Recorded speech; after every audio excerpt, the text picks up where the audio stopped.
Saya percaya bahwa menjalankan pemerintahan ternyata sebenarnya tidak terlalu rumit. Pertama, awalnya harus dari niat. Niat kita harus baik. Niat kita sungguh-sungguh untuk menjalankan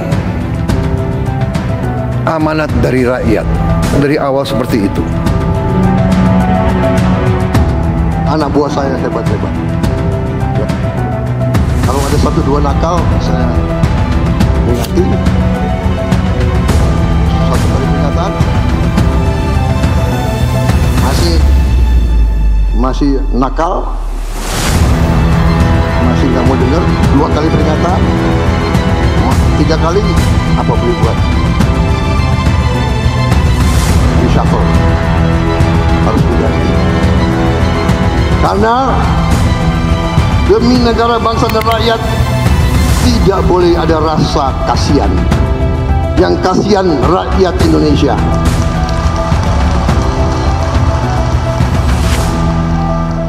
Saya nggak apa-apa dibenci, asal rakyat saya tidak benci saya.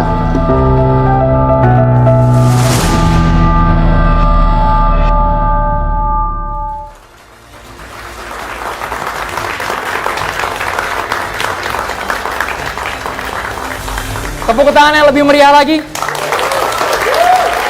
Kita sudah sama-sama menyaksikan dan juga merasakan 1 tahun pemerintahan Presiden Prabowo Subianto dan juga Wakil Presiden Gibran Rakabuming Raka.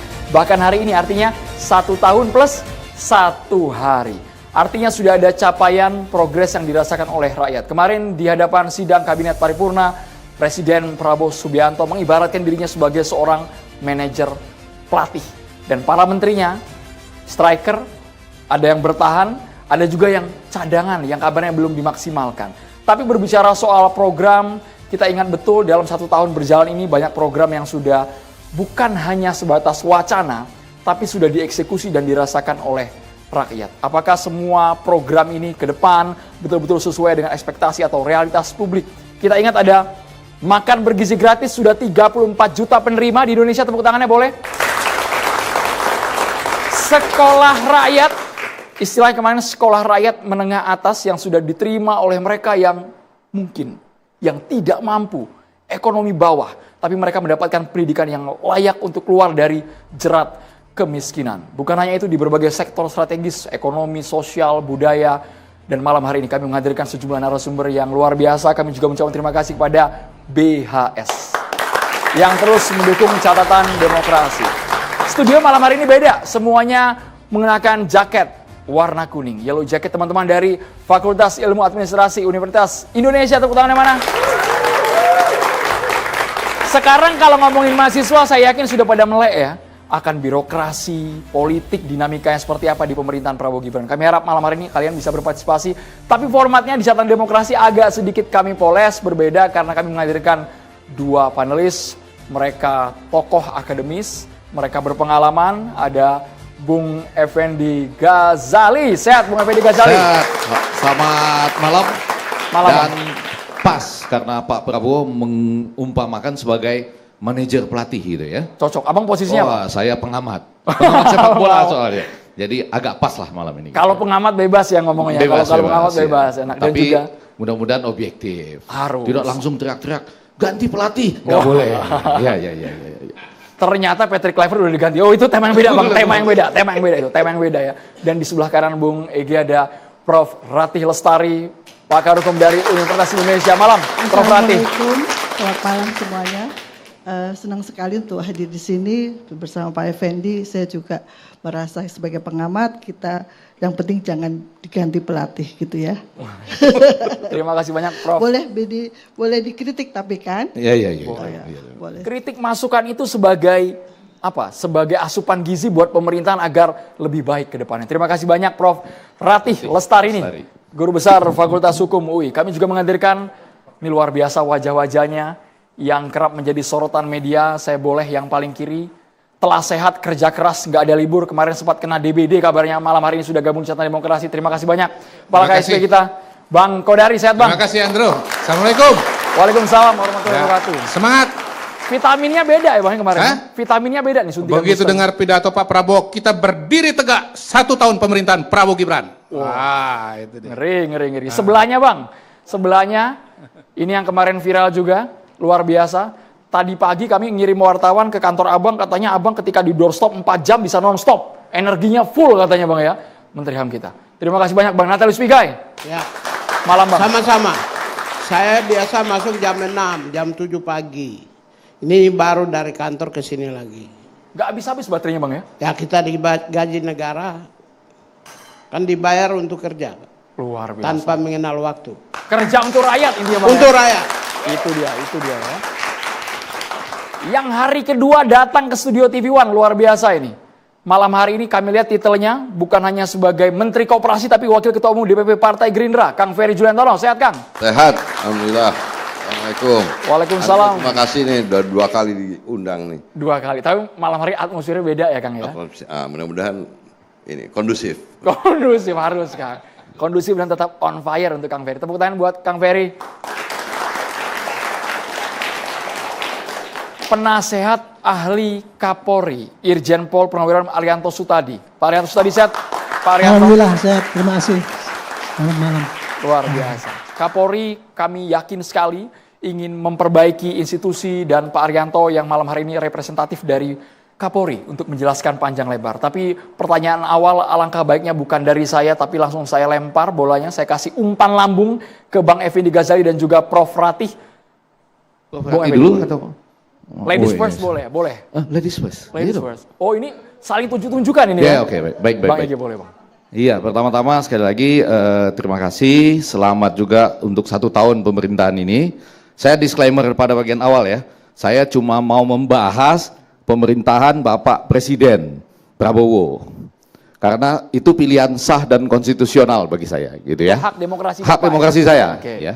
Karena saya itu cuma mengakui Pak Presiden Prabowo secara sah dan konstitusional. Siap. Kalau yang lain silahkan nanti Ibu Profesor Ratih yang bahas gitu. Itu pilihan loh, hak yang sah dan konstitusional. Spesifik Bang Egi langsung ditujukan ke salah satu menteri Oh, iya. atau kepala lembaga.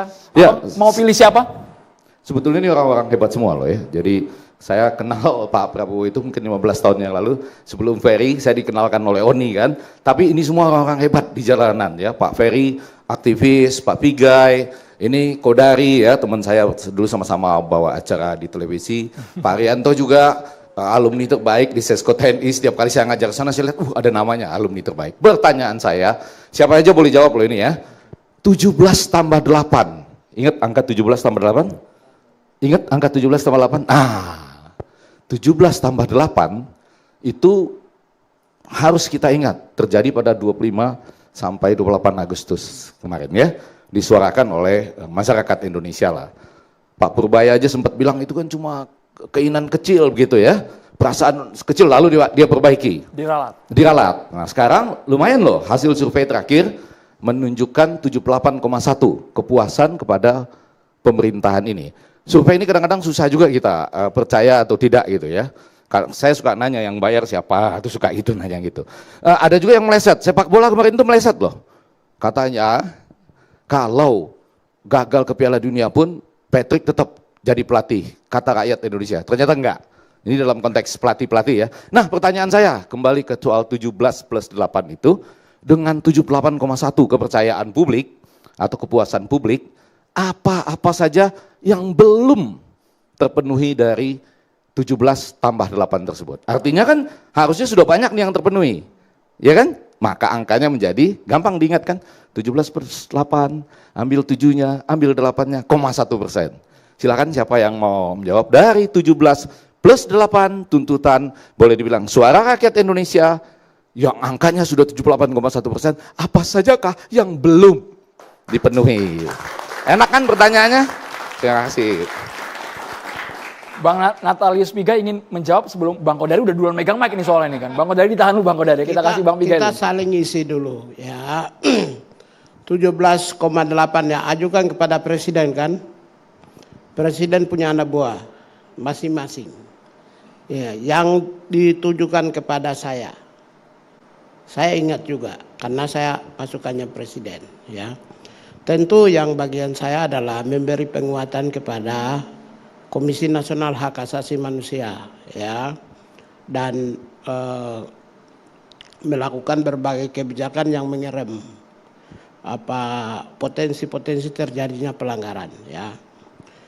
Ya karena itu saya sudah siapkan 90% ya revisi Undang-Undang Hak Asasi Manusia. 90% loh. Yang penyusunnya juga nggak tanggung-tanggung, Pak. 1, Profesor Jimli Asidiki.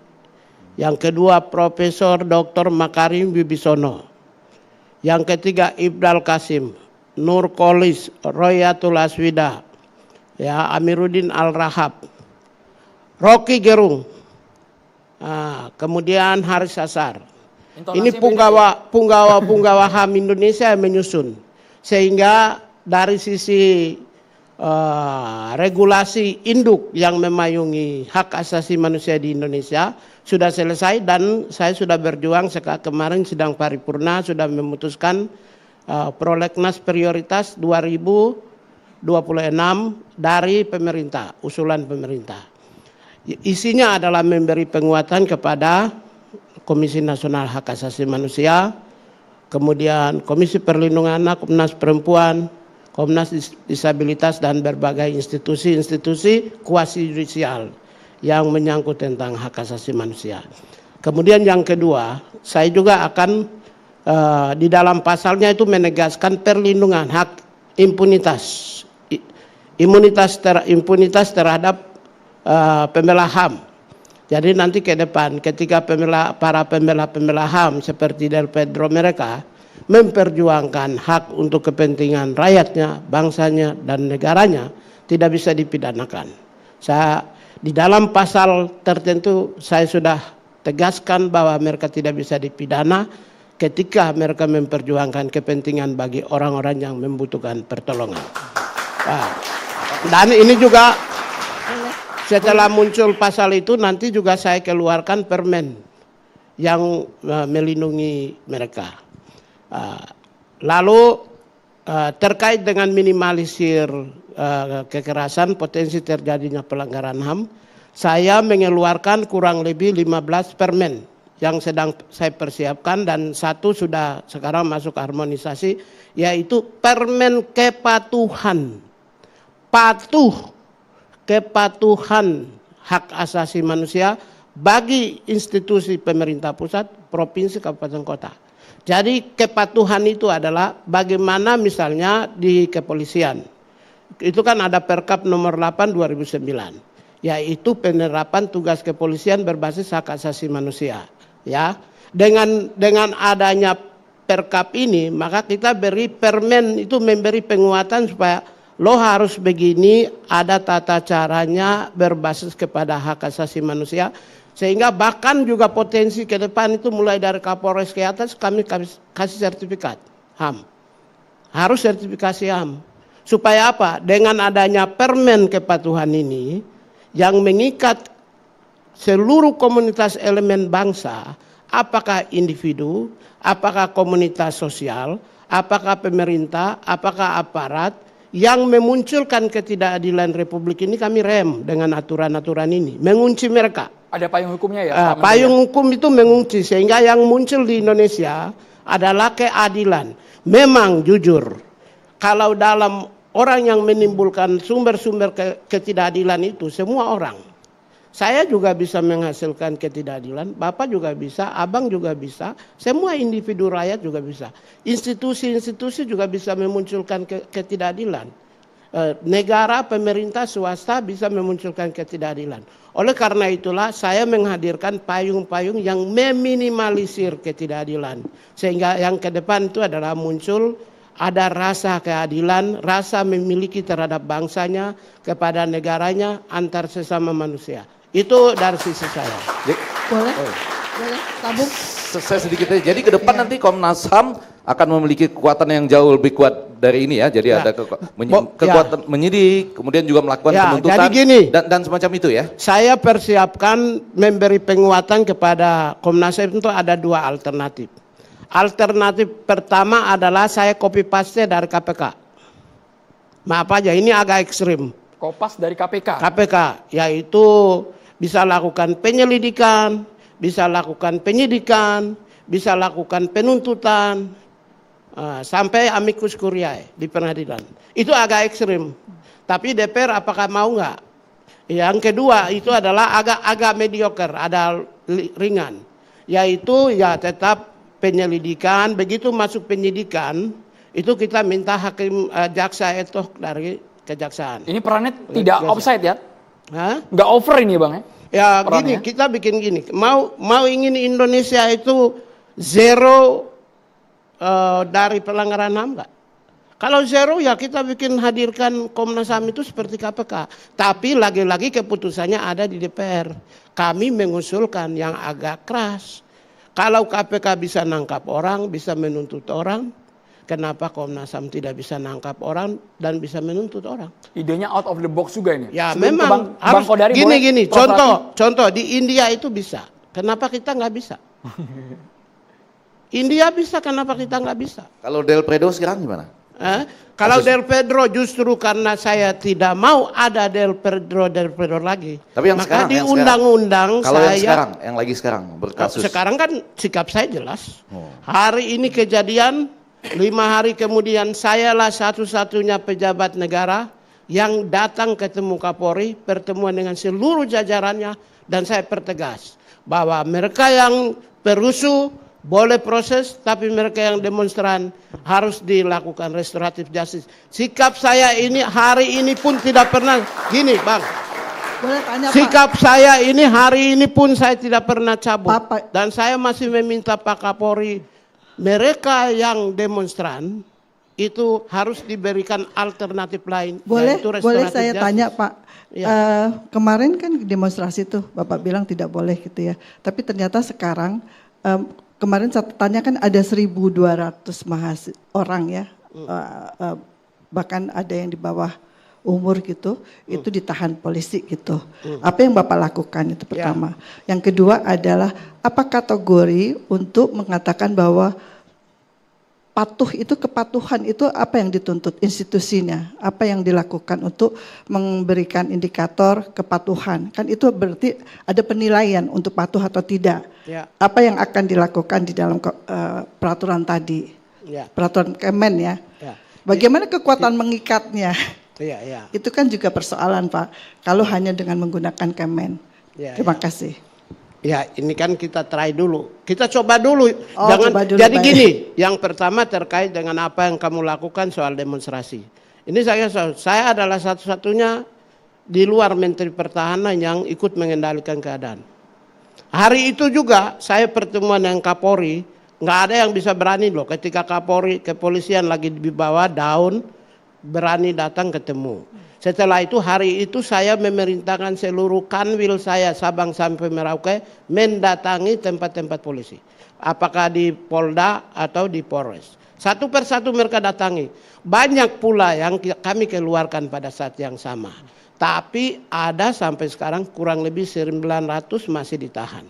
Saya masih meminta yang 900 itu, mudah-mudahan Pak Kapolri dengar nih, Pak Arianto ya. Saya masih belum mencabut pernyataan saya bahwa perusuh dan demonstran harus dipisah. Kalau yang demonstran itu dicarikan jalan keluar namanya restoratif justice. Jadi saya dari Kementerian HAM masih belum mencabut pernyataan bahwa mereka yang demonstran harus dicarikan jalan keluar restoratif justice. Itu sikap Menteri HAM. Bang Kodari. Baik, terima kasih. Walaupun tadi analoginya ini adalah tim sepak bola, tapi sebetulnya suasananya ini ujian doktoral ini. Kental sekali, iya. Soalnya 2 guru besar lalu di sebelah kiri kanannya jaket kuning. Jadi ini kayak di kampus. Nah pertama-tama begini, menurut saya kita jangan kehilangan perspektif ya. Kita pada hari ini bicara judulnya 1 tahun pemerintahan. Memang ada peristiwa bulan Agustus, tetapi jangan terpaku di sana Pak Ege. Nah kalau bicara 1 tahun pemerintahan, saya dengan sepenuh hati dan sepenuh keyakinan mengatakan bahwa Presiden dan pemerintah telah meletakkan dasar-dasar fundamental bagi suatu kemajuan bangsa dan negara. Perspektif yang pertama adalah bahwa pemerintahan Prabowo ini sangat menekankan pada pembangunan sumber daya manusia. mulai dari MBG ya. Menteri Kesehatan mengatakan kalau MBG berjalan dengan baik, 40-50% masalah kesehatan itu akan insya Allah selesai. Cek kesehatan gratis, kemudian sekolah rakyat, sekolah Garuda, renovasi sekolah, kemudian interaktif panel di 300.000 sekolah di seluruh Indonesia, dan terakhir kemarin sitaan 13 triliun itu untuk menambah beasiswa LPDP Bu, insya Allah Bu ya. Itu semua adalah untuk meningkatkan kualitas SDM manusia Indonesia. Yang kedua, Presiden telah meletakkan suatu dasar fundamental yang sangat kuat, bahwa yang namanya kekayaan alam bangsa Indonesia, kekayaan negara itu untuk sebesar-besar kemakmuran rakyat. Itu sangat jelas dan tegas. Jadi sudah disita 4 juta hektar lahan sawit ilegal yang kemudian nanti akan dikelola oleh negara dan uangnya akan dipergunakan untuk pembangunan SDM. Itu baru awal ya Bang ya? Baru awal, baru setahun ini, baru satu tahun. Kemudian menyusul nanti soal tambang ya. Tambang ini juga sangat luas. Satu contoh saja baru di Bangka Belitung itu tiap tahun informasi dari Presiden itu kebocoran 45 triliun Pak dari penyelundupan yang berjalan selama ini. Dan mulai hari ini jangankan kapal, perahu pun nggak bisa lewat ya. Perahu pun nggak bisa lewat. Jadi insya Allah kekayaan alam untuk sebesar-besar kemakmuran rakyat Indonesia. Dan yang ketiga, beliau sangat menekankan Bu Rati untuk keadilan sosial dan peningkatan pendapatan ekonomi masyarakat. Di antaranya adalah dengan ya Koperasi Merah Putih nanti yang dijelaskan oleh Pak Ferry Juliantono, menguatkan ekonomi kerakyatan. Kemudian desa nelayan ya, nanti akan dibangun tambak-tambak juga, tambak nila salin, tambak udang, berbagai macam program-program yang intinya ingin meningkatkan ekonomi rakyat ya. Dari Menteri Keuangan, uang-uang yang tadinya tersimpan di Bank Indonesia dikucurkan ke Bank Himbara untuk menggerakkan ekonomi. Lalu Pak Purbaya juga sudah mengingatkan para kepala daerah, ternyata APBD ini baru berjalan 50% ya. 50%-nya belum bergerak, belum bergulir. Ada yang rela dikembalikan, ada yang protes. 200 triliun lebih ternyata tersimpan di Bank Pembangunan Daerah, begitu. Jadi semuanya ditujukan untuk menggerakkan ekonomi. Nah, 3 aspek itu sudah diletakkan dasar-dasarnya dengan sangat kuat oleh Presiden, dan kita sudah melihat hasil yang nyata ya. Bagaimana MBG sudah 12.000 SPPG, sudah 36 juta penerima. Kalau Brazil mencapai angka 40 juta itu dalam 11 tahun, kita ya kurang lebih ya kurang dari 11 bulan lah begitu. Jadi sudah sangat-sangat luar biasa. Kemudian CKG sudah berapa? Hampir 40 lebih dari 40 juta orang yang mendapatkan cek kesehatan gratis, dan kita melihat bagaimana semua ini sudah diletakkan dasar-dasarnya oleh Presiden, dan ke depan semua ini akan dilaksanakan dengan lebih baik lagi. Setuju sih Pak Kodari, ya. Setuju dengan apa yang disampaikan Pak Kodari. Ya, Bu. Presiden itu sangat concern dengan kesejahteraan kita semua warga negara. Jadi memang betul bahwa yang akan difokuskan adalah kesehatan, pendidikan, tadi ada sekolah rakyat, lalu juga peningkatan pada pertumbuhan ekonomi desa ya Pak.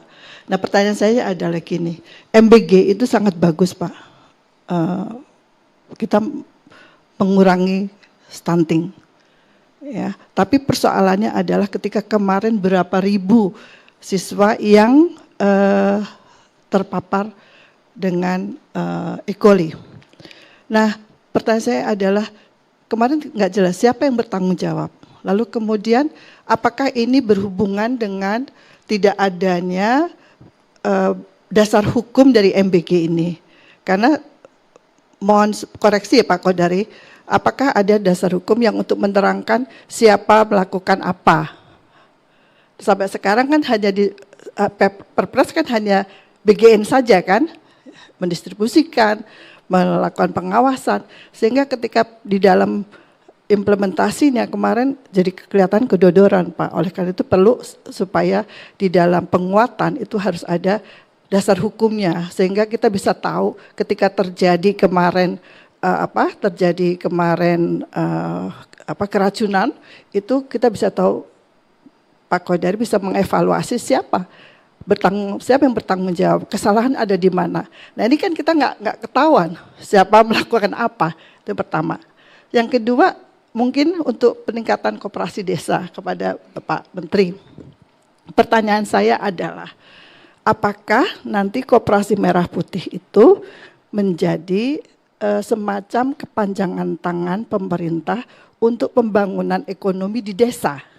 Karena dulu, ini mohon maaf, dulu waktu zamannya era Soeharto, itu pertumbuhan memang besar-besaran, berapa puluh ribu koperasi diadakan, tetapi tidak ada yang sedikit sekali yang berhasil, terutama koperasi nelayan, Pak. Nah ini apakah sudah dipikirkan kemampuan dari SDM di desa ketika pembangunan ekonomi itu dibebankan kepada mereka. Jadi apa yang dilakukan, persiapan apa yang dilakukan oleh kementerian untuk membangun koperasi itu pertama. Yang pertanyaannya kedua, banyak ini diborong guru besar, tapi kita harus jeda dulu sepertinya. Prof. Terima kasih. Kita harus jeda dulu, banyak ya tadi ya, bukan multiple choice ini, jawabannya harus tulisan Kayak semua. ujian doktoral kan, bener kan? Persis, sesaat lagi kami segera kembali di Catatan Demokrasi pemirsa.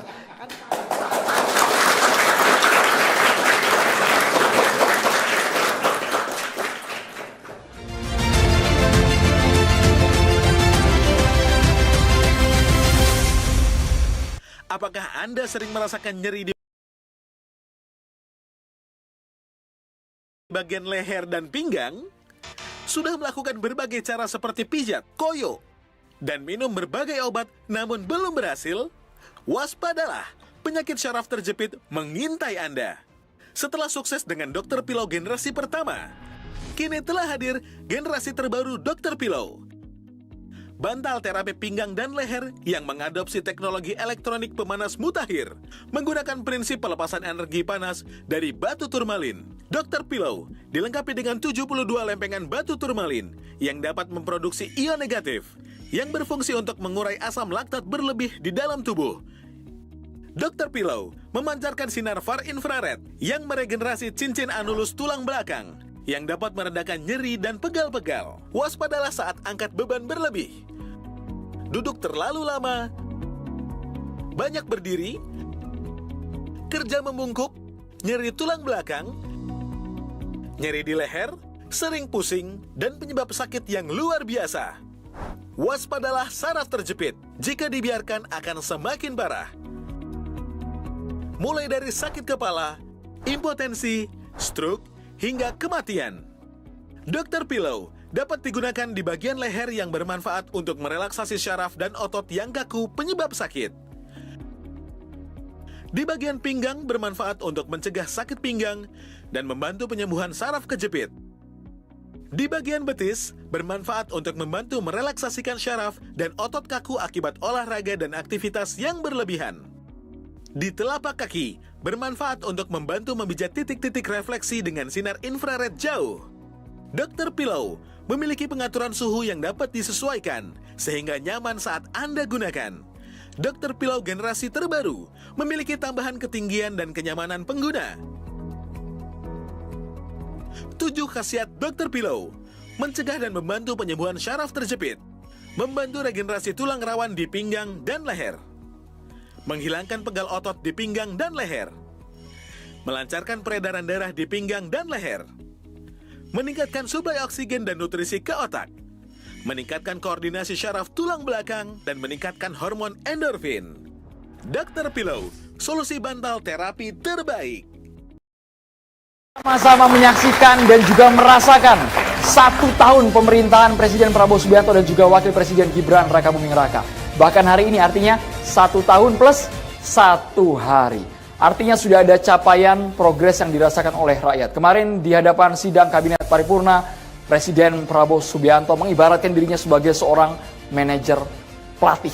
Dan para menterinya, striker, ada yang bertahan, ada juga yang cadangan, yang kabarnya belum dimaksimalkan. Tapi berbicara soal program, kita ingat betul dalam 1 tahun berjalan ini banyak program yang sudah bukan hanya sebatas wacana, tapi sudah dieksekusi dan dirasakan oleh rakyat. Apakah semua program ini ke depan betul-betul sesuai dengan ekspektasi atau realitas publik? Kita ingat ada makan bergizi gratis, sudah 34 juta penerima di Indonesia, tepuk tangannya boleh. sekolah rakyat, istilah kemarin sekolah rakyat menengah atas yang sudah diterima oleh mereka yang mungkin, yang tidak mampu, ekonomi bawah, tapi mereka mendapatkan pendidikan yang layak untuk keluar dari jerat kemiskinan. Bukan hanya itu, di berbagai sektor strategis, ekonomi, sosial, budaya, dan malam hari ini kami menghadirkan sejumlah narasumber yang luar biasa. Kami juga mengucapkan terima kasih kepada BHS yang terus mendukung catatan demokrasi. Studio malam hari ini beda, semuanya mengenakan jaket warna kuning, yellow jacket teman-teman dari Fakultas Ilmu Administrasi Universitas Indonesia. Tepuk tangan yang mana? Sekarang kalau ngomongin mahasiswa, saya yakin sudah pada melek ya, akan birokrasi, politik, dinamikanya seperti apa di pemerintahan Prabowo Gibran. Kami harap malam hari ini kalian bisa berpartisipasi, tapi formatnya di catatan demokrasi agak sedikit kami poles, berbeda karena kami menghadirkan dua panelis, mereka tokoh akademis, mereka berpengalaman, ada Bung Effendi Ghazali. Sehat Bung Effendi Ghazali? Sehat. Selamat malam. Malam. Dan Pak.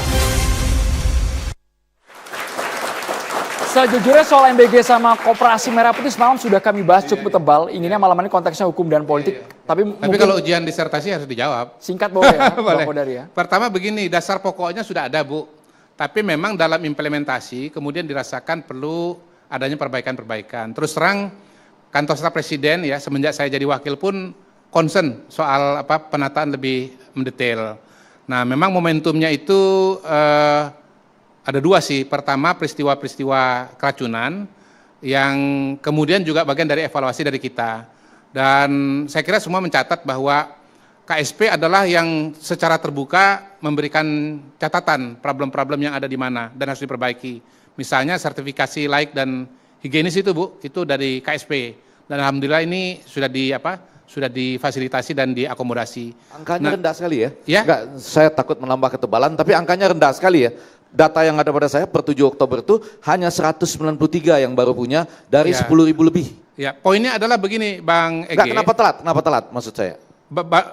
Makanya begini, poinnya adalah begini. Kita dalam membuat kebijakan publik selalu berusaha untuk memperbaiki apa-apa yang kurang begitu. Nah, yang jelas kalau kita bicara secara matematika ya, kalau kata presiden itu dari 1,4 miliar ada kejadian 8 sekian. Ya, tapi jadi ini tingkat keberhasilan 99,9%. layak. Tetapi ini adalah kegiatan yang harus zero defect. Ya. Nah, kita berusaha dengan sangat sungguh-sungguh agar jangan sampai kejadian sekalipun itu cuma satu. Ke depan insya Allah begitu. Supaya kita tidak redundant karena kemarin sudah dijelaskan oleh Badan Gizi Nasional. Bang Pigai. Saya juga setuju. Jadi kita tetap aja menghormati dan diharapkan tidak boleh ada masalah lagi ya. Kita sepakat semua bahwa MBG harus diakui 99,99% itu sukses. Di Amerika itu berlaku free meal system itu berlaku tahun 1950-an. Tahun kemarin kalau nggak salah itu ada mac and cheese di Amerika juga terjadi peristiwa yang sama. Di Brasil juga sama. Bahkan di Jerman itu ada yang meninggal. Jadi maksudnya ini kan sudah bagian dari kita ini sudah masuk dalam standar internasional itu disepakati namanya ongoing process of achieving human right. Jadi dia sedang dalam bangun itu tidak boleh diponis tapi dievaluasi. Kategori itu tidak bisa dihukum dalam konteks human right. Tapi oleh karena itu dia masuk ke dalam konteks pidana. Tapi kalau orang hanya memberikan sertifikat atau baru dapat sertifikat 193 sertifikat layak kesehatan tadi dari 10.600 lebih SPPG itu kan pelanggaran kan Pak Bige? Ya, itu kan bagian ongoing process of achieving enggak ada yang melihat bahwa itu loh kenapa enggak cepat diberikan, kenapa ketinggalan sekali dibandingkan jumlah SPPG-nya gitu. Saya setuju kita menuju kepada sesuatu yang nantinya akan bagus, perfect gitu. Tapi ini kan jauh sekali tertinggalnya. Itu belum kelihatan. Jauh sekali tertinggalnya. Untuk daerah yang terluar 193 dalam dari 10.600. Iya. Ya. Untuk itulah jadi kalau dalam standar human right itu kalau pemerintah punya regulasi undang-undang kemudian petunjuk pelaksananya sampai SOP itu berarti kewajiban pemerintah sudah selesai Pak. Tinggal pengawasan. Pengawasan dalam konteks human right itu menjadi kepentingan bersama. bisa diawasi oleh pemerintah, bisa diawasi oleh NGO, bisa diawasi oleh masyarakat umum, oleh individu. Terima kasih Bang Oleh Pigai karena dan juga itulah Pak Kodari. standarnya. Jadi ketika pemerintah menghadirkan SOP, kemudian ada yang tidak mengikuti SOP, maka orang-orang atau individu atau kelompok atau organisasi atau elemen yang tidak mengikuti SOP itu masuk dalam domain pidana. Terima kasih Bang Pigai. Karena saya dalam jawab. konteks MBG semalam sudah cukup tebal dijelaskan. Kita boleh sekarang beralih ke Kang Ferry dan juga Pak Arianto Sutadi. Kami ingin tahu karena Prabowo kemarin berkali-kali mengatakan ingin merangkul semua kekuatan dalam konteks membangun Indonesia ini. Iya. Sebagai politisi Gerindra seperti apa Kang Ferry? Pak Prabowo sejak di luar pemerintahan pun sudah menulis buku tentang paradoks Indonesia yang menceritakan tentang problematika mendasar yang ada di Indonesia yang menurut gagasan beliau memang harus menjadi fondasi untuk dipecahkan, diselesaikan. Kemudian ada buku transformasi bangsa, strategi transformasi bangsa. Kemudian itu menjadi pijakan beliau ketika sekarang berada di dalam pemerintahan, apalagi menjadi kepala negara, kepala pemerintahan, ada termuat di Astacita dan lain sebagainya. Pak Prabowo sebagai presiden, sebagai pemerintahan tentu akan menjalankan langkah-langkah beliau sebagai presiden atas gagasan dan pikiran yang memang sudah lama tersimpan dalam pikiran beliau. Yang dilawan oleh beliau ini kan sebenarnya sekarang ini adalah bukan dilawan. Pertama, merubah arah sistem dan ekonomi Indonesia, praktek ekonomi Indonesia itu tidak boleh diserahkan kepada mekanisme pasar bebas. Artinya negara perannya sangat minimal atau bahkan tidak ada. Negara harus hadir untuk supaya pasar, sistem dan praktek ekonomi diatur kembali supaya ada keadilan di situ. Tidak boleh lagi ada yang ketinggalan, kececer, terbelakang dan lain sebagainya. Dan oleh karena itu beliau sekarang membuat program-program sekolah rakyat untuk mengadopsi anak-anak dari keluarga di desil 1, 2 yang paling miskin ekstrim untuk mendapatkan hak pendidikan, mendapatkan pengajaran, boarding, perubahan kultur hidup mereka. Kemudian ada program makan bergizi yang dimaksudkan untuk menurunkan angka stunting yang tinggi. Kemudian ada program koperasi desa yang merubah mindset orang desa yang sekarang hanya jadi objek atau penerima manfaat, sekarang menjadi pelaku dan juga dibukakan akses pembiayaan bagi masyarakat desa. Yang dilawan Pak Prabowo dari perubahan arah itu adalah serakahnomics. Nah, pembicaraan ide-ide besar, pembicaraan ide-ide besar ini seringkali dilupakan orang, dan Presiden dalam 1 tahun pemerintahan ini konsisten, termasuk juga dengan program-program cek kesehatan gratis, yang lain-lainnya segala macam, soal-soal besar mendasar yang sekarang oleh Presiden diputuskan untuk dilakukan. Sebagai pemimpin beliau harus tahu akar masalah bangsa ini, dan sebagai pemimpin dia harus menyelesaikan akar masalah ini supaya bangsa ini juga tidak ke arah yang salah.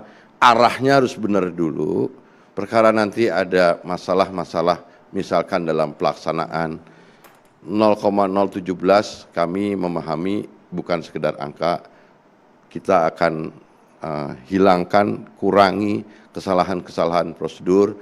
Kita baru 1 tahun, kita juga tetap terbuka untuk menerima masukan untuk menyempurnakan masalah-masalah yang dari program-program yang dibuat oleh Presiden untuk 1 tahun ini, yang ada masalah-masalah mendasar. Dan saya rasa itu juga yang arah ini yang sebenarnya terbaca oleh publik ketika tadi Mas Effendi Ghazali menyampaikan ada kepercayaan publik 78%, yang artinya masyarakat responden menganggap bahwa Presiden mendengarkan aspirasi dari masyarakat dan kembali akan arah yang boleh ya Kang Ferry kita Pak Menteri ya, libatkan jadi Bang Ege ya? menarik ya, serakanomik dengan koperasi, berarti kan nanti para penyelundupan akan hancur, karantina-karantina yang ngaco akan hancur, surat-surat impor yang ngaco-ngaco itu akan hancur. Tapi saya mau nanya di atas itu sedikit, ya di atas itu sedikit. Yang pertama nih, karena saya melihat wajah Pak Menteri, kemudian pengalamannya panjang sebagai aktivis. Perasaan Pak Menteri sampai saat ini melihat apa tuh teman kita Del Pedro masih ditahan itu gimana? Kurang lebih perasaannya gitu. Itu kan ranahnya ada di Enggak, bukan perasaan pribadi aja. Saya sebagai orang yang pernah ditahan menjadi juga, tahanan politik. Iya betul. Hati kecil saya ingin sebenarnya ini dibebaskan lah. Oke, itu enak Tapi, kan? tadi ya? saya setuju karena harus Ini Bang Ege dibedakan. soal Del Pedro masih ganjel banget ini. Iya betul. Harus dibedakan. Tadi saya yang setuju. disampaikan oleh tadi Bapak Menteri HAM kita itu kan luar biasa. Kan harus dibedakan Tapi antara ketika kita berencana yang ini terjadi gitu loh. Ya, Dan tadi- kita tidak berdaya padahal kita sedang membicarakan arah baru.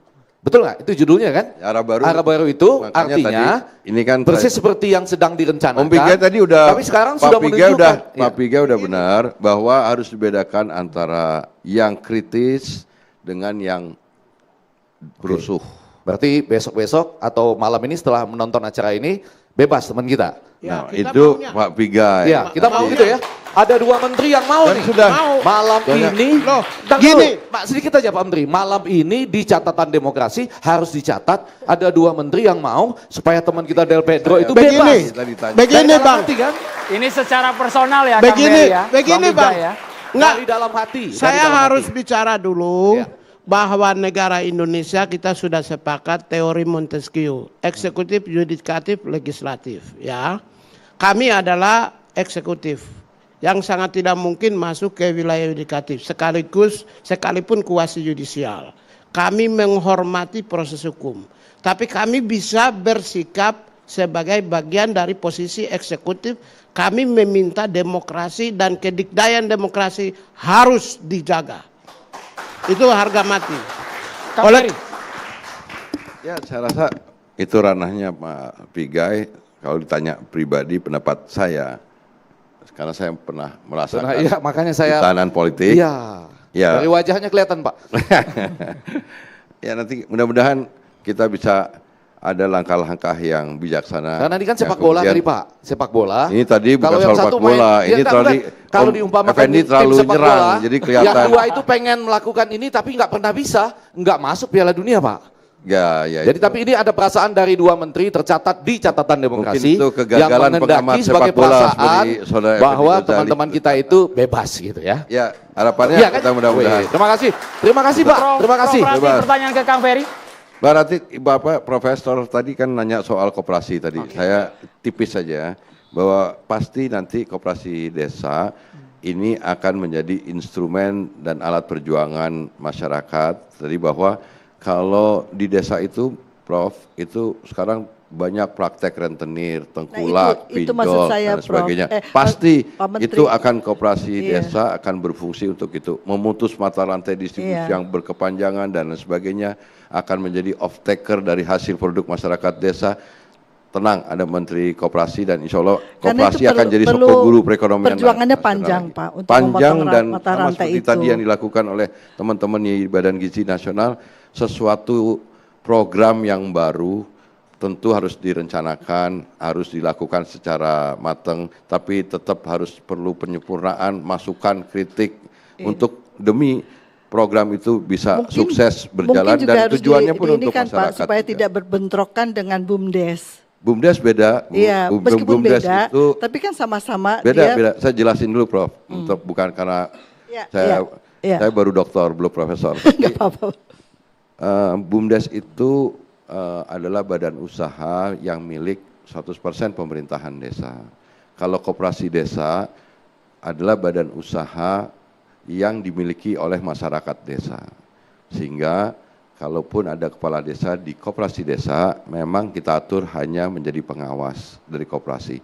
Tapi kalau pengurus koperasi desa, seluruh unsur-unsur terbaik yang ada di masyarakat itu akan terlibat di koperasi desa. Dan koperasi itu adalah merupakan perkumpulan orang yang membedakan dengan korporasi yang merupakan perkumpulan modal. Jadi tenang Bu, kalau koperasinya maju, insya Allah masyarakatnya juga ikut maju karena mereka jadi anggotanya.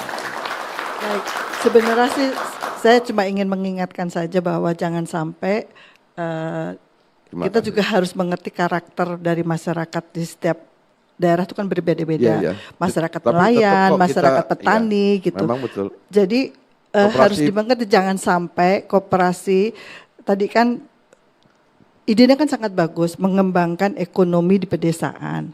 Hanya saja perlu hati-hati ketika mengembangkan koperasi itu adalah dengan melihat kemampuan dari SDM di desa itu. Kalau SDM Bu yang sarjana di desanya memang cuma 5%, tetapi disitulah negara harus hadir untuk memastikan rakyat desa harus punya kesempatan dan hak yang sama supaya mereka saya lebih setuju pintar. sekali. Kita nggak boleh bias kelas Betul. menengah atau bias kota, Saya setuju, karena Pak. ada soal ketidakadilan desa dan kota, ada ketidakadilan antara akses pendidikan yang dialami oleh masyarakat di Indonesia. Jadi menurut saya juga saya senang Bu. supaya ada pendampingan, ada Bu. Kami gitu. juga Jadi sudah dibebankan ada, semuanya jadi nanti kepada koperasi. Habis acara gitu. ini ada waktu panjang, lebar, Prof. Kita bisa diskusi bahwa apa yang dirisaukan saya akan bisa jawab. Supaya Baik, lebih terima kasih, komprehensif terima ya. kasih. Ini harusnya jarak Kang Ferry sama Prof Rati jangan kejauhan ini ya. Harusnya kita dekatkan. Justru tadi yang saya bilang off-taker itu adalah nampung hasil produk masyarakat. Jika masyarakat desa itu produknya tanaman pangan, kita akan akan dilengkapi dengan pengering. Kalau sayuran, buah-buahan, hortikultura, atau masyarakatnya pesisir, nelayan, kita akan sediakan cold storage dan lain sebagainya. Jadi apa yang disampaikan Profesor itu sudah kami buat, kita rencanakan, tapi tetap sekali lagi memang kita program apalagi baru setahun, sebuah perencanaan yang teknokratis seperti sekarang ini perlu masukan dari kami juga terbuka dengan universitas dan dunia pendidikan juga kok terbuka. Ini Prof Rati sama-sama nih ya, ini kalau betul kata Kodari ujian, maka metodologi jangan-jangan koperasi dulu yang harus ada di seluruh Indonesia, baru kemudian ada MBG-nya karena itu salah. Dia mampu, misalnya dalam logika multiplier effect, mengumpulkan potensi-potensi, kami membayangkan begitu daripada tergesa-gesa, tapi karena ini diambil paralel, ya sudah kita perbaiki dua-duanya, betul gitu kan? Jadi gini Pak Profesor Effendi Ghazali yang terhormat, dalam sebuah perencanaan itu, tidak semuanya harus berasal dari naskah akademik. Oh iya, setuju. Itu semua harus juga ada dialami dalam prakteknya. Ada di dalam metode sosiologi itu namanya piecemeal feedback method, metode umpan balik sepotong-potong yang kita bisa lakukan perbaikan penyempurnaan itu di tengah jalan. Jadi ini adalah sebuah proses yang sekarang kita sedang jalani di dalam pemerintahan, tetap terbuka masukannya dalam rangka untuk menyempurnakan program pemerintahan, dan Pak Prabowo pasti punya gagasan besar, cita-cita besar yang berpedoman dengan konstitusi, Undang-Undang 45 khususnya pasal 33, kita lawan Sarkahnomics, tapi kita juga sebagai pembantunya di kabinet yang harus menerjemahkan ini menjadi program-program yang applicable dan implementatif. Titiknya boleh sampai situ dulu, kita sudah masuk bab 4, ini sudah kombinasi sama teori ya. Belum wacana mengenai reformasi Polri, kita bahas sesaat lagi hanya di Carta Demokrasi pemirsa.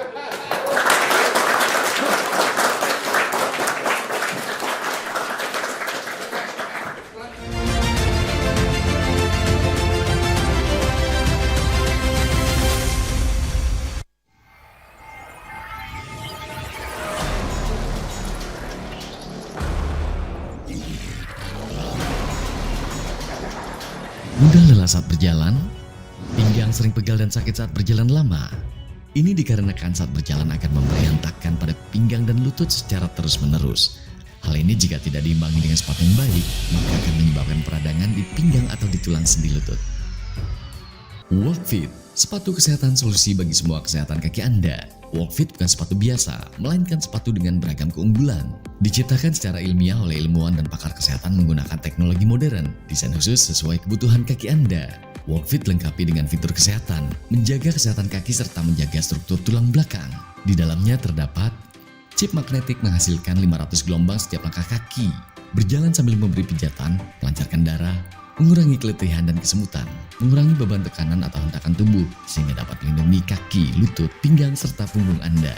Walkfit menggunakan teknologi grafin yang menghasilkan bioenergi, sehingga dapat membantu meningkatkan fungsi motorik tubuh serta mengembalikan energi.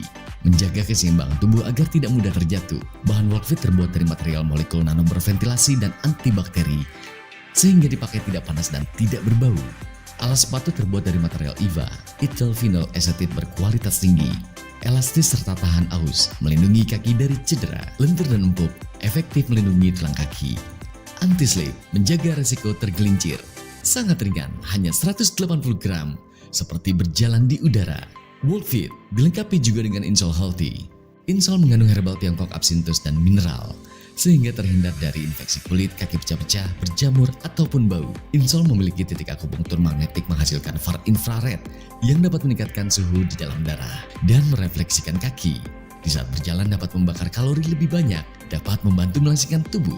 Manfaat Walkfit menjaga kesehatan kaki dan struktur tulang belakang, mengurangi keletihan kaki saat berjalan, mengurangi pegal linu, melancarkan peredaran darah, meningkatkan fungsi motorik tubuh, melangsingkan tubuh, meningkatkan metabolisme dan kualitas hidup. Makin pakai, makin sehat. Sangat praktis sekali dengan menggunakan sepatu Walkfit saat beraktivitas, saat berjalan-jalan, saat ke kantor, saat berolahraga. Sudah mendapatkan manfaat kesehatannya.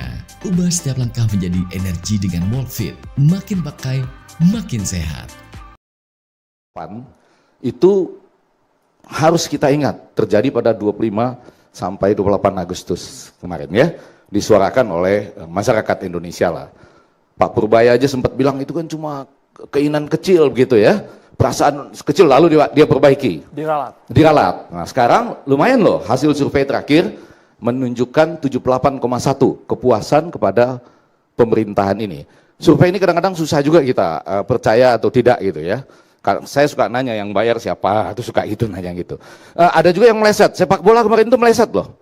Katanya kalau gagal ke Piala Dunia pun Patrick tetap jadi pelatih, kata rakyat Indonesia. Ternyata enggak.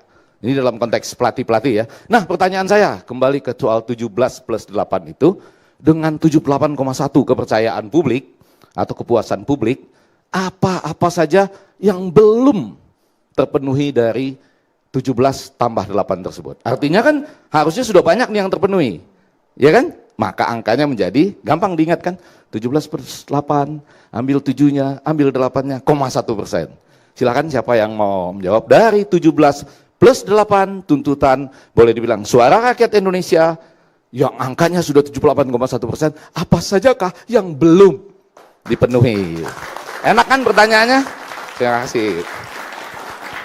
Bang Natalius Pigai ingin menjawab sebelum Bang Kodari udah duluan megang mic ini soalnya ini kan. Bang Kodari ditahan dulu Bang Kodari, kita kasih Bang Pigai. Kita saling isi dulu ya. 17,8 ya, ajukan kepada Presiden kan. Presiden punya anak buah masing-masing. Ya, yang ditujukan kepada saya. Saya ingat juga karena saya pasukannya Presiden ya.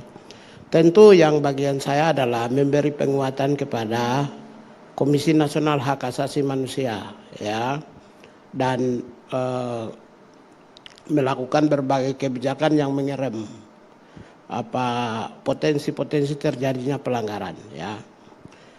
Ya karena itu saya sudah siapkan 90% ya revisi Undang-Undang Hak Asasi Manusia. 90% loh. Yang penyusunnya juga nggak tanggung-tanggung Pak.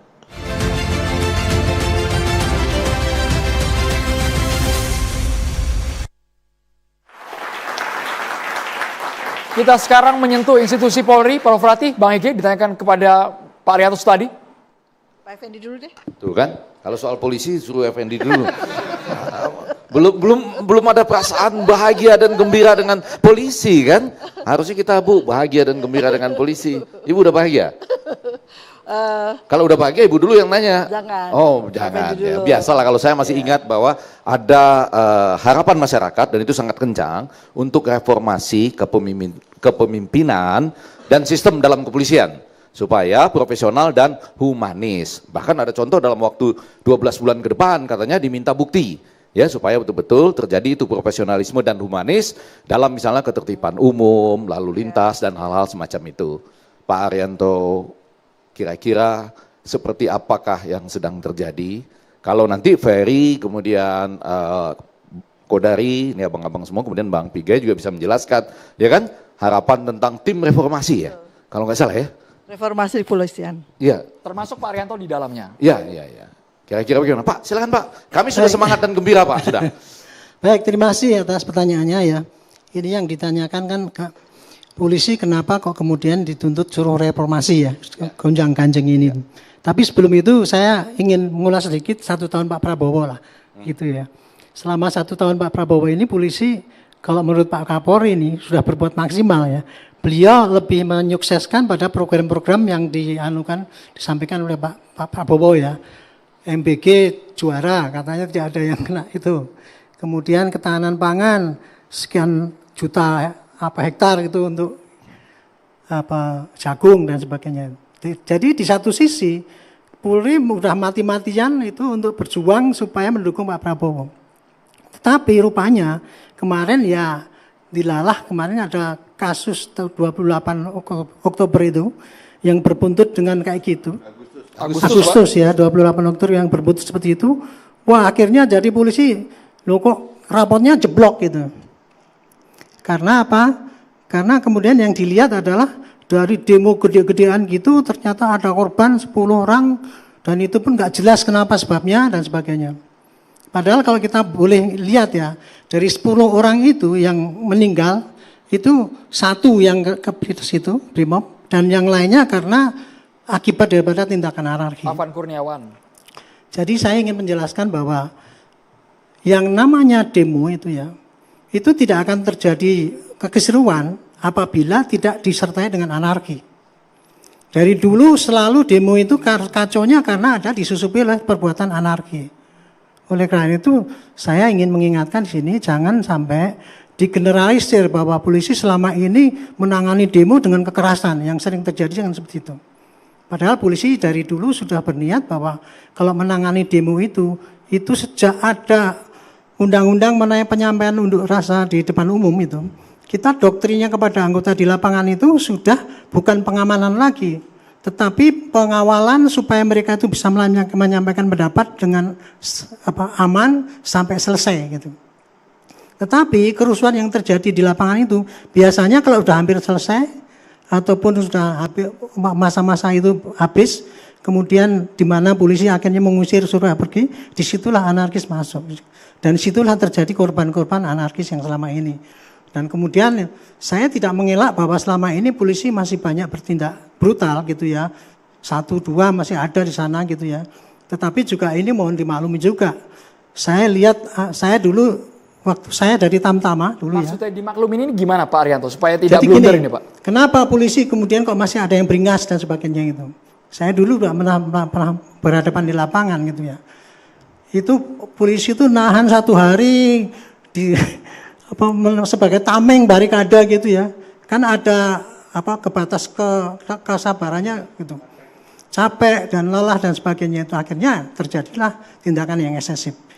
Saya tidak komplain bahwa itu bukannya polisi nggak pernah brutal ya, tapi ini kenyataan di lapangan kayak gitu. Jadi intinya akan terjadi kekeseruan apabila demo itu disertai dengan tindakan anarkis. Ini harus dibedakan.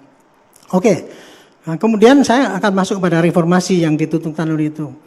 Kita ya polisi kemarin itu merasa bahwa polisi kok kemudian disuruh reformasi gitu ya. Kenapa?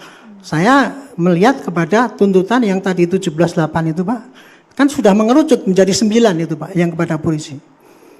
Polisi harus direformasi karena apa? Nomor 1 karena pengawasannya internal dan eksternalnya lemah sehingga anggota di lapangan banyak berbuat yang kejadian kayak gitu kok nggak diapa-apain gitu contohnya nomor 1. Poin yang kedua adalah karena akuntabilitas dalam penegakan hukum itu nggak jelas, nggak bisa diukur. Dan kita juga mengakui memang sampai sekarang ya ukuran daripada penegakan hukum itu sangat kompleks ya, parameternya banyak sekali gitu. Nah, kalau sekarang kan hanya dilihat dari kesan publik, tapi belum dilihat secara matematik dihitung parameter misalnya kalau keberhasilan penegakan hukum itu kan gini misalnya berapa kejadian, berapa selesai, berapa yang ketangkep, berapa ini dan sebagainya itu harus bertanggungjawabkan oleh polisi. Berapa Itu, laporan juga Pak ya? Ya, laporan berapa, masyarakat, selesai berapa, yang tidak jelas yang juga. tidak jelas berapa, kemudian pelakunya berapa, yang ketangkep berapa, itu kurang lebih itu. Yang Ya. maksud saya tidak jelas itu nggak jelas artinya seperti nggak dihiraukan Pak maksudnya. Ya, itu gini ya. Kejadian di dunia ini Pak, nggak akan mungkin semua selesai Pak. Pasti ada yang nggak selesai itu. Tapi hitung-hitungannya nanti Pak ya yang harus hati-hati ya. Itu. Jadi yang diutamakan yang selesai pasti ada yang nggak selesai. Seperti orang kemalingan ada yang ketangkap ada yang enggak kan. Gitu. Ini gitu, loh Pak, contohnya. maksud saya gini, menambung ya. Iya. Ini kalau ngeliat fenomena di media gitu ya, kita melihat bahwa kepercayaan polisi itu, masyarakat kepada polisi itu agak menurun. Dia lebih percaya pada damkar. Ya, penanganannya lebih cepat. Ini kan memprihatinkan sekali. Kita juga bisa melihat ya Pak di dalam penelitian-penelitian saya terkait dengan kekerasan seks pada anak, pada perempuan, kemampuan polisi untuk menangani itu, perspektif gender, keadilan gender pun itu juga. Ya Prof, maaf ya. Saya mau menyebutkan ada 9 poin Prof. Iya, jadi itu yang Profesor sampaikan itu termasuk yang akan saya sampaikan. Kemampuan memobilisasi dari suatu peraturan ke dalam kasus konkret itu juga harus ditingkatkan sehingga tidak ada lagi mungkin ada kasus-kasus yang ada di gray area tidak dihiraukan karena tidak mengetahui apa yang harus dilakukan. Itu menjadi persoalan besar Pak di dalam masyarakat itu sudah masuk Prof. Ya, saya teruskan dulu ya Prof ya supaya ini cari. Yang ketiga itu polisi masih sering berbuat kekerasan dan tidak menghargai HAM. Itu tuntutannya kayak gitu. Yang keempat, polisi itu banyak sekali perilaku yang koruptif dan pungli masih banyak. Yang kelima, rekrutmen yang bermasalah. Yang keenam, rangkap jabatan, banyak perwira nganggur dan sebagainya. Yang ketujuh, pelayanan publik yang buruk.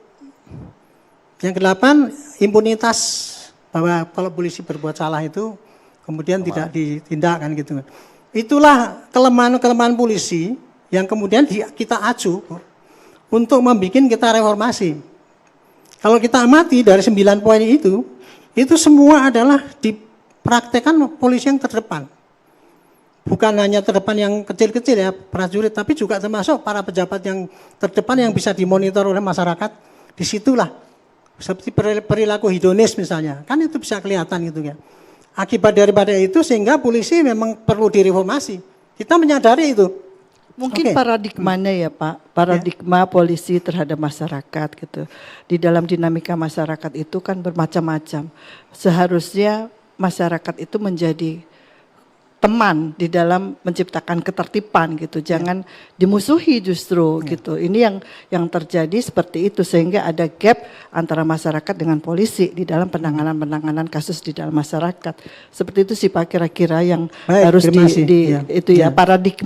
paradigma polisi di dalam penanganan kasus-kasus. Ada keberpihakan terhadap korban. Saya boleh tambahkan ya. Ya, saya boleh tambahkan ya. Jadi begini ya, ini dari pandangan Presiden ya.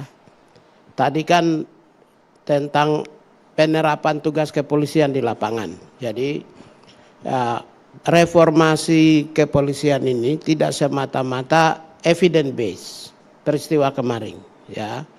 Tapi kerangka besar yang dipikirkan oleh kepala negara. Yang pertama, Undang-Undang Nomor 2 2002 itu sekarang sudah 23 tahun. Terjadi perubahan tajam. Sekarang AI, scientific investigation. Jadi dinamika manusia Indonesia juga berubah, perkembangan juga berubah, teknologi juga berubah, tindakan kekerasan dan kejahatan juga berubah. Itu satu. Waktu saya di Komnas HAM, kepolisian adalah institusi terbanyak yang dilaporkan oleh masyarakat. Ini yang kedua ya. Yang kedua. Yang ketiga, oleh karena itulah perlu ada perubahan. Transformasi secara menyeluruh. Ada 5 transformasi yang dilakukan perubahan. Yang pertama adalah transformasi aturan. Ya, dari aturan law harus dilakukan transformasi perubahan, penyesuaian. Yang kedua adalah instrumental. Sarana prasarana teknologi. Jangan-jangan ada anggota polisi intelijen di lapangan yang pakai handphone jadul. Ya, itu juga lakukan perubahan. Yang ketiga adalah transformasi yang terkait dengan sistem. Ya, sistem manajerial di dalam. Yang keempat adalah transformasi yang terkait dengan personal. Profesionalisme personal, etik, moral. Lalu yang kelima itu adalah transformasi yang terkait dengan justice system. Bagaimana proses peradilan. Ketika orang laporkan harusnya layani seperti apa? Ya, based on human right. Kemudian ketika ditanya batasan waktu, sekarang kan di atas jam 11 malam juga diperiksa sampai jam 5 pagi juga diperiksa. Jadi semua rangkaian sistem-sistem ini berbagai landscape tadi, dari yang pertama sampai yang terakhir saya sampaikan, memang perlu ada penyesuaian dan perubahan. Itulah menjadi dasar Presiden lakukan perubahan, ya, reformasi. Bukan berdasarkan evidence base yang kemarin. Bukan, tidak hanya semata-mata itu. Kebetulan semua itu juga tertuang dalam tuntutan mahasiswa yang termaktub di 17 itu. Pak Arianto, ini ada target tidak diserahkan kepada Presiden agar ini rampung mungkin dalam 6 12 tahun ke depan? Kita tuh ya, kemarin begitu ada tuntutan itu, kita merasa lah, oh ya memang ternyata masih banyak kesalahan gitu kan. Kemudian katanya ada komisi gitu. Kita mengusulkan, nggak usah menunggu komisi itu ada apa tidak, kita perbaiki yang kurang-kurang ini, yang tujuan ini, langsung kita bertindak gitu loh. Jadi kita bukan bikin tandingan kita mau reformasi, enggak. Kita perbaiki yang kekurangan itu, bertindaklah dengan jelas supaya bisa ini diperbaiki. Nah, saya lanjutkan ya, Pak. Apa yang sudah disampaikan oleh Profesor Pak Menteri itu ternyata Pak, polisi itu sudah melakukan reformasi dulu tahun 2002 ya. Struktural, instrumental, dan kultural. Oke, itu bukunya setebal gini Pak. Dan kemudian khususnya untuk HAM saja, tahun 2009 saya bikin prinsip-prinsip HAM dalam tindakan kepolisian. Nomor 8 2000. Saya yang buat bersama dengan Bu Harkri Susi. Dan itu katanya Bu Harkri Susi ya, dokumen yang saya bikin itu dibikin bahasa Inggris, dikirim ke Wina sana. Baru satu-satunya itulah yang punya prinsip-prinsip HAM itu ditetapkan dalam tugas polisi. Katanya Bu Harkri Susi gitu ya Pak. Pak Arianto, tapi seperti ini, kami ingat betul kemarin Presiden Prabowo mengatakan 1 kali ditegur, 2 kali ditegur. Kalau ketiga tidak ada perubahan sama sekali, akan di reshuffle. Sesaat lagi kami akan segera kembali pemirsa.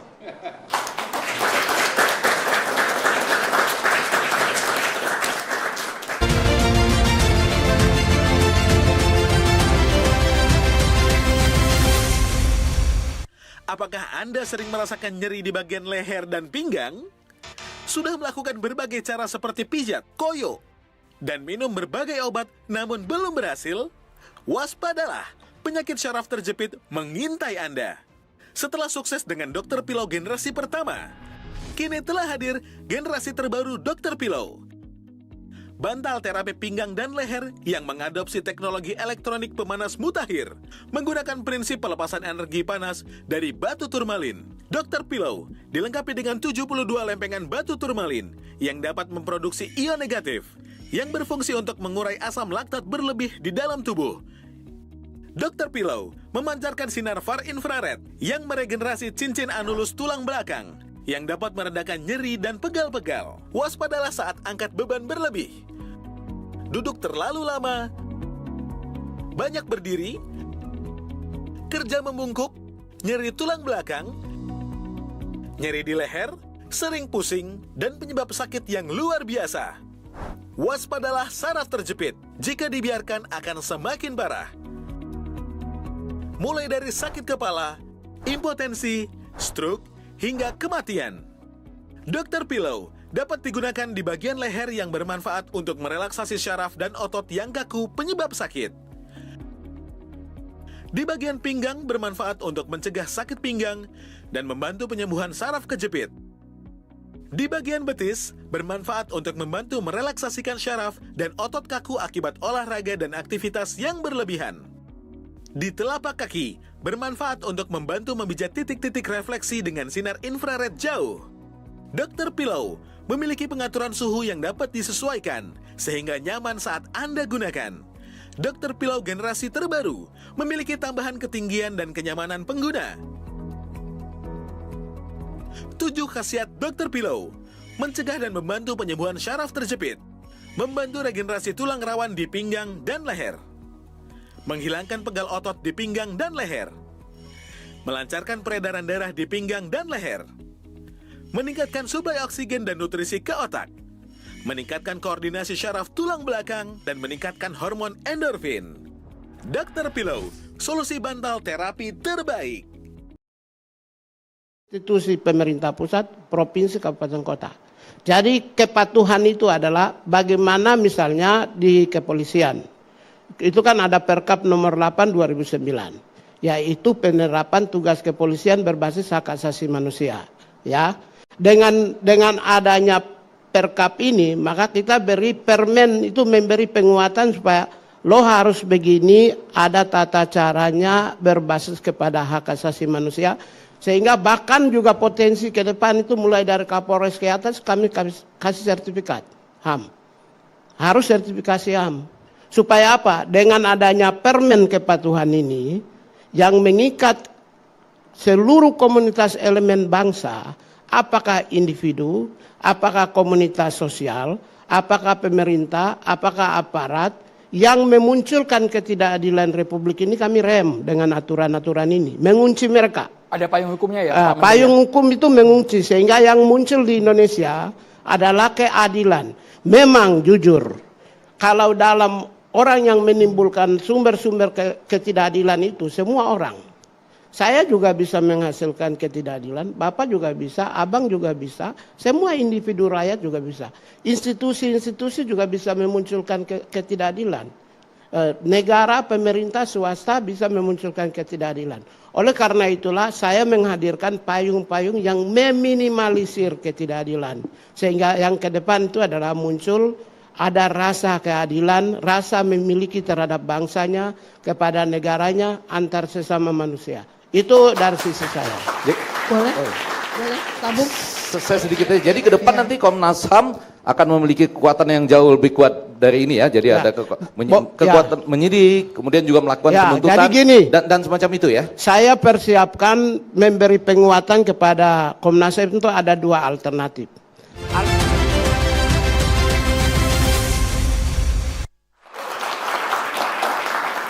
Soal Polri belum tuntas ini, seperti ya. Terima kasih Pak Arianto tadi. Cuma singkat boleh ya? Singkat saja soal metodologi, yaitu mengatakan profesional dan humanis itu artinya berlatih sampai matang, sampai mampu menahan diri, sampai selesainya demo, sampai waktu siapapun yang masuk kemudian gitu loh. Jadi latihannya harus komplit sampai ke sana gitu. Intinya? Ya intinya itu tadi. Nggak bisa dibilang, oh kan sesudah capek, maka terjadi ini. Nggak bisa. Profesional dan humanis itu latihannya termasuk mensimulasikan kalau sudah capek, kalau masuknya penyusup, kalau ini, kalau itu sudah harus ada dalam satu simulasi. Itu yang disebut profesional dan humanis. Dan saya yakin persis seperti yang Pak Arianto sampaikan, banyak teman-teman di kepolisian itu yang berpikiran baik, yang humanis pasti banyak. Tambahan catatan sedikit aja, ada yang WA saya, Pak Effendi berani nggak nanyain kapan ada pergantian pimpinan katanya. Saya cuma menyampaikan karena WA, bukan pertanyaan saya. Tambahan dua lagi, kalau ini dari saya, ada pertanyaan yaitu, kok judi online itu susah betul dihilangkan? Padahal kan teknologi yang paling gampang gitu, percaya nggak? Tanya pimpinan KSP ini, itu teknologi yang paling gampang kok untuk menghilangkan judi online. Polri punya perangkat siber ya? Wow, itu mah picing mata, tiung, hilang. Nah, ditambah lagi dengan sedikit TPPO. Kasihan betul, pada saat kita bicara ini, tidak sedikit teman-teman kita yang masih menjadi korban TPPO di Kamboja dan lain-lain itu. Masih terjadi. Pak Arianto. Langsung dijawab boleh Pak, singkat Pak. Baik, ya itulah. Yang namanya suatu kejahatan itu Pak ya, itu bisa berulang-ulang itu, dalil saya itu mengatakan itu karena ada pembiaran. Pembiaran itu biasa dibiarkan oleh aparatnya, judi online dibiarkan ya semua kejadian yang terulang-ulang itu ya, juga, yang tidak bisa diberantas itu pasti ada pembiaran.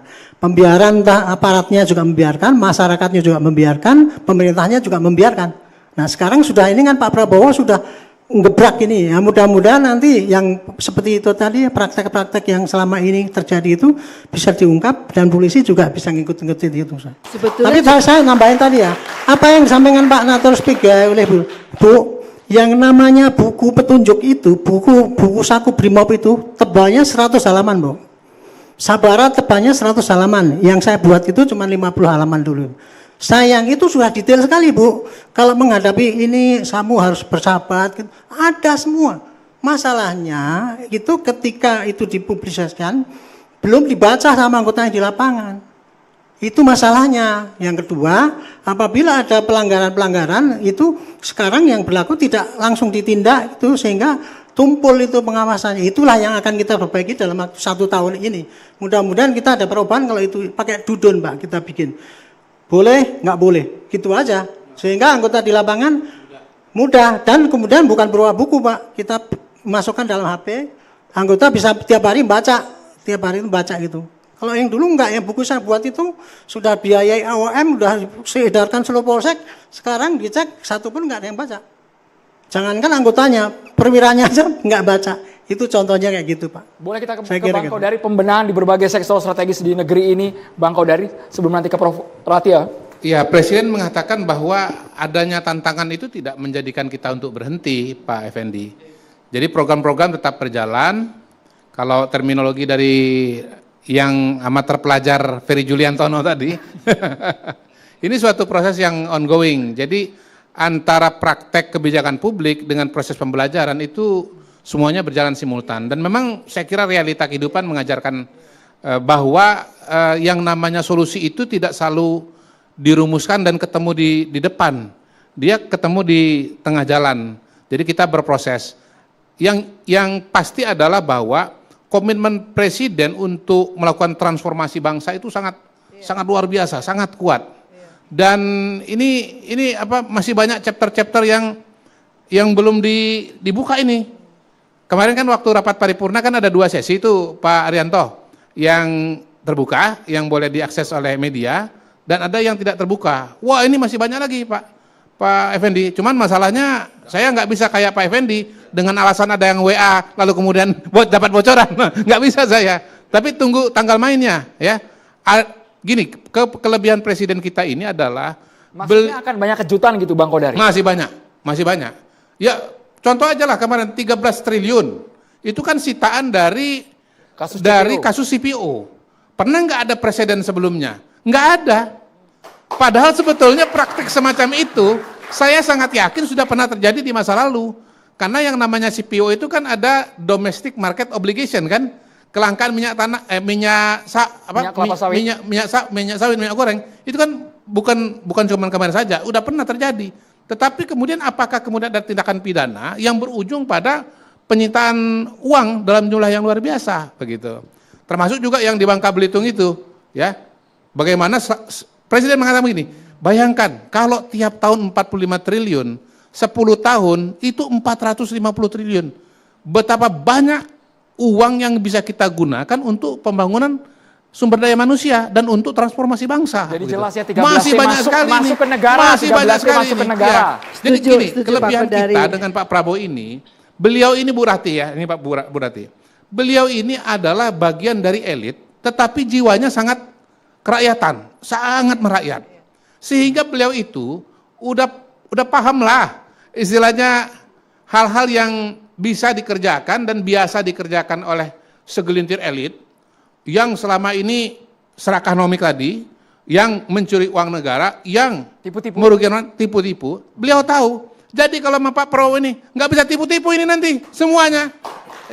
Justru itu yang akan membuat ada opportunity Bu Rati yang sebelumnya itu mungkin ya kalau kalangan kalangan jelata atau daerah sederhana kayak saya ini, saya nggak kebayang itu barang-barang. Tetapi beliau karena menjadi bagian dari elit semenjak lama sekali, beliau tahu hal-hal yang harus diperbaiki. Itu yang saya kira sangat menjanjikan. Saya setuju Pak Kodari, kita tahu betul Pak Prabowo itu sangat concern dengan kemajuan kita.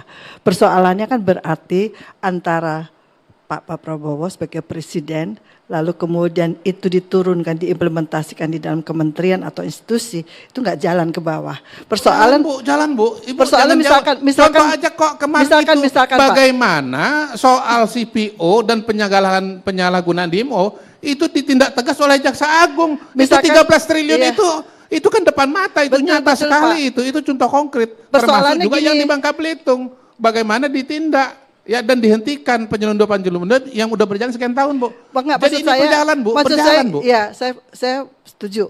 Pokoknya saya setuju dengan apa yang disampaikan itu berjalan. Tetapi ada satu sisi yang tadi, misalkan Pak Ghazali mengemukakan tentang judol. Itu korbannya rakyat kecil yang bunuh diri, yang merusak. Gini aja, Bu, Nah, abis ini saya akan janjian dengan Bang Effendi Ghazali, saya akan tanya resep beliau yang klik itu apa, bagaimana, ya? Itu kan Ya, menjadi ini konkret persoalan. aja nih. Kok Saya sampai nggak usah nggak jauh-jauh ini? nih, Bu, Iya. ya. Saya nanti janjian ketemu dengan Bang Effendi, apa memang semudah itu atau memang sesederhana itu, Iya. ya? Yang saya bisa katakan juga bahwa itu juga menjadi kepedulian dari Presiden. Maksudnya Boleh. apakah ada pemain besar yang jadi backing gitu, Pak? Boleh saya- Iya, apapun Ya, caranya. ya Kan pastinya begini, kan persoalan ada gini yang faktor ditanya X oleh yang Bu Rati ini berpengaruh, kan bagaimana ada cara kekuasaan, menghentikannya. ada- Bagaimana cara menghentikannya. Nah, Bang Effendi kan bilang ada cara menghentikan. Ya, nanti saya akan ketemu dengan Bang Effendi. Pasti kan ada Janji ya, kita intervensi. ketemu ya. Enggak sederhana, itu banyak sekali para pakar di media-media kita yang menampilkan bahwa kalau mau banyak teknologi terbaru yang bisa langsung mematikan itu. Yang terjadi di tanah air kita sementara ini, dan ada fakta sebelumnya adalah ada yang melindungi kan, sehingga kementeriannya jadi lain namanya gitu ya. Atau di masa lalu nih, Komdijol misalnya gitu ya. Dulu, sekarang kan sudah nggak ada. Jadi maksud saya ini yang harus ditegakkan pemberantasannya. Dan kemudian ajak semua orang yang mengatakan ada teknologi terbaru, ajak ayo kita rapat bersama gitu. Pak Menteri boleh jawab, boleh banget jawab, tapi kita harus jeda dulu hanya di catatan demokrasi. Kita harus jeda dulu hanya di catatan demokrasi, pemirsa.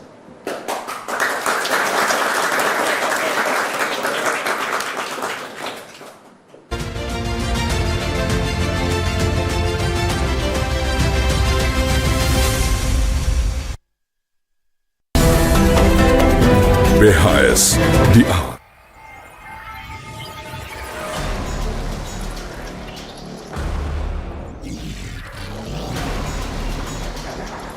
Mudah lelah saat berjalan, pinggang sering pegal dan sakit saat berjalan lama. Ini dikarenakan saat berjalan akan memberi hentakan pada pinggang dan lutut secara terus-menerus. Hal ini jika tidak diimbangi dengan sepatu yang baik, maka akan menyebabkan peradangan di pinggang atau di tulang sendi lutut. Walkfit, sepatu kesehatan solusi bagi semua kesehatan kaki Anda. Walkfit bukan sepatu biasa, melainkan sepatu dengan beragam keunggulan. Diciptakan secara ilmiah oleh ilmuwan dan pakar kesehatan menggunakan teknologi modern, desain khusus sesuai kebutuhan kaki Anda. Walkfit dilengkapi dengan fitur kesehatan, menjaga kesehatan kaki serta menjaga struktur tulang belakang. Di dalamnya terdapat chip magnetik menghasilkan 500 gelombang setiap langkah kaki, berjalan sambil memberi pijatan, melancarkan darah, mengurangi keletihan dan kesemutan, mengurangi beban tekanan atau hentakan tubuh, sehingga dapat melindungi kaki, lutut, pinggang, serta punggung Anda. Walkfit menggunakan teknologi grafin yang menghasilkan bioenergi, sehingga dapat membantu meningkatkan fungsi motorik tubuh serta mengembalikan energi, menjaga keseimbangan tubuh agar tidak mudah terjatuh. Bahan Walkfit terbuat dari material molekul nano berventilasi dan antibakteri, sehingga dipakai tidak panas dan tidak berbau. Alas sepatu terbuat dari material EVA, ethyl vinyl acetate berkualitas tinggi, elastis serta tahan aus, melindungi kaki dari cedera, lentur dan empuk, efektif melindungi tulang kaki. Anti-slip, menjaga resiko tergelincir, sangat ringan, hanya 180 gram, seperti berjalan di udara. Walkfit dilengkapi juga dengan insole healthy. Insole mengandung herbal Tiongkok absinthus dan mineral, sehingga terhindar dari infeksi kulit, kaki pecah-pecah, berjamur, ataupun bau. Insole memiliki titik akupunktur magnetik menghasilkan far infrared yang dapat meningkatkan suhu di dalam darah dan merefleksikan kaki. Di saat berjalan dapat membakar kalori lebih banyak, dapat membantu melangsingkan tubuh. Manfaat Walkfit menjaga kesehatan kaki dan struktur tulang belakang, mengurangi keletihan kaki saat berjalan, mengurangi pegal linu, melancarkan peredaran darah, meningkatkan fungsi motorik tubuh, melangsingkan tubuh, meningkatkan metabolisme dan kualitas hidup. Makin pakai, makin sehat. Sangat praktis sekali dengan menggunakan sepatu Walkfit saat beraktivitas, saat berjalan-jalan, saat ke kantor, saat berolahraga. Sudah mendapatkan manfaat kesehatannya. Ubah setiap langkah menjadi energi dengan Walkfit. Makin pakai, makin sehat. KPK. Maaf aja, ini agak ekstrim. Kopas dari KPK. KPK, yaitu bisa lakukan penyelidikan, bisa lakukan penyidikan, bisa lakukan penuntutan, sampai amicus curiae di pengadilan. Itu agak ekstrim. Tapi DPR apakah mau nggak? Yang kedua itu adalah agak mediocre, ada ringan, yaitu ya tetap penyelidikan. Begitu masuk penyidikan itu kita minta hakim jaksa itu dari kejaksaan. Ini perannya tidak offside ya? Hah? Nggak over ini Bang ya? Ya perannya. gini, kita bikin gini. Mau ingin Indonesia itu zero dari pelanggaran HAM enggak? Kalau zero ya kita bikin hadirkan Komnas HAM itu seperti KPK. Tapi lagi-lagi keputusannya ada di DPR. Kami mengusulkan yang agak keras.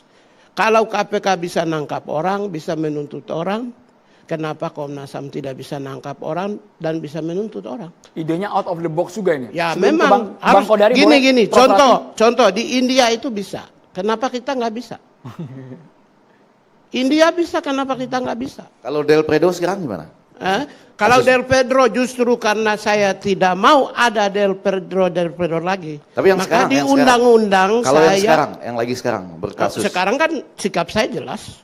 Hari ini kejadian, 5 hari kemudian sayalah satu-satunya pejabat negara yang datang ketemu Kapolri, pertemuan dengan seluruh jajarannya, dan saya pertegas bahwa mereka yang perusuh boleh proses, tapi mereka yang demonstran harus dilakukan restoratif justice. Sikap saya ini hari ini pun tidak pernah gini, Bang.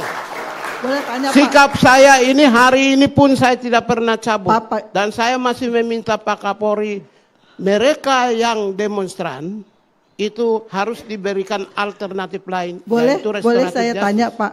Ya. Kemarin kan demonstrasi tuh Bapak bilang tidak boleh gitu ya. Tapi ternyata sekarang kemarin catatannya kan ada 1.200 orang ya, bahkan ada yang di bawah umur gitu, itu ditahan polisi gitu. Apa yang Bapak lakukan itu pertama.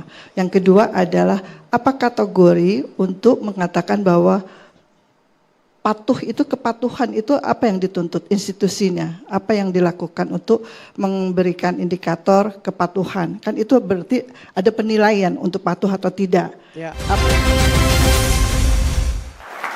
Kang Ferry untuk menjawab pertanyaan dari Bang Egy dan juga Prof. Rati tadi. Saya lihat bahwa dalam pertumbuhan ekonomi, gross domestic bruto kita, pertumbuhan ekonomi lah, selalu kita melihat angka 5%-an itu sebenarnya hanya kemudian memberi privilege naiknya segelintir kelompok orang kaya, tapi sebagian besar dari kalangan kelas menengah, masyarakat kita yang lainnya turun sebenarnya. Nah, oleh Presiden ini yang dikhawatirkan bahwa kalau ini terjadi, itu kan kekuatan modal menjadi sangat luar biasa, dominan, dan kemudian mereka bisa mensublimasi masuk ke ranah wilayah yang lain-lainnya, termasuk juga ke politik dan hukum, yang itu kemudian menyebabkan untouchables, nggak tersentuh. Nah, Presiden ingin sama seperti logika beliau sebagai Presiden, kepala negara, pemerintahan, di dalam ekonomi negara harus hadir lagi untuk ngatur supaya pasar tidak diserahkan kepada mekanisme pasar yang bebas. Hukum juga begitu. Negara harus hadir lagi, negara tidak boleh kalah lagi, jadi jangan ada yang beranggapan untouchables lagi sekarang. Bang Pigai, singkat boleh? Bang Pigai. Semua ikut aturan lagi. Oke, semua ikut aturan yang sudah dibuat oleh negara. Jadi gini, kalau menurut saya posisi hari ini kita termasuk salah satu negara yang masih termasuk unggulan dalam berbagai aspek. Presiden sendiri menyampaikan bahwa hari ini konflik yang terjadi di dunia itu 110 konflik di berbagai negara di dunia. Dalam suasana ini ada yang pertumbuhan ekonominya rendah, mempengaruhi inflasi, kemiskinannya bertambah, penganggurannya bertambah. Indonesia pertumbuhan ekonomi dipertahankan pada 5%, termasuk tertinggi untuk negara-negara G20. Inflasi kita 2%, Pak. Angka kemiskinan malah turun 8,47. Tingkat pengangguran terbuka 4,76. Jadi dengan penurunan dan peningkatan pertumbuhan ekonomi dan